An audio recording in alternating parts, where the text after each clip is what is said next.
Acaba de caure el pont, l'aigua s'ha emportat per complet el pont, el riu Girona ha destrossat totalment esta carretera.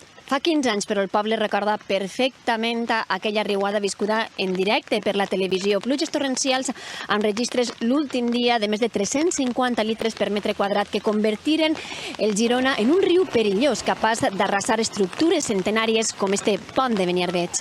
Había pasado una familia con un niño y estaban muy osados viendo cómo estaba el río. Entonces yo comencé a correr para tirar a la gente otra vez. Cuando yo justo pasé, oí el temblor del puente, cómo se caía.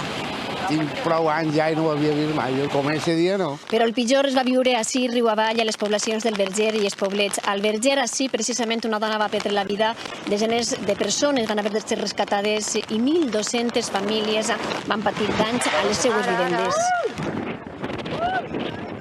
La Mare de Déu Santa. Junto con otros compañeros nos avisaron de personas que estaban que iban en silla de ruedas, que por última vez, después la Pilar, que fue la última que evacuamos ya agua a un metro y algo. O sea, cuando nos subimos arriba de lo que es los pensionistas, la terraza, es cuando realmente vimos la magnitud de que estaba todo el lago del río a 2 metros de agua. I quan ja l'auia anava pujant, que estàvem a 8 escalons, de la pujada, doncs ja l'home ens va treure per a la terrassa. Buscàvem hasta l'helicòpter, us dic que vinga l'helicòpter, només xillaven. Era increïble, no s'ho podeu pensar.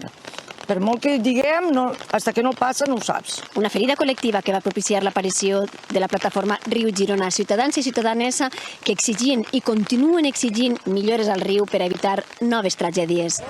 Lo de les canyes ha sigut un dels logros més importants, el pla d'evacuació, una bona comunicació entre administracions, entre molts va firmar una carta del Girona, però lo fundamental és això, aconseguir que la ciutadania i les administracions estiguin unides per evitar que torni a passar.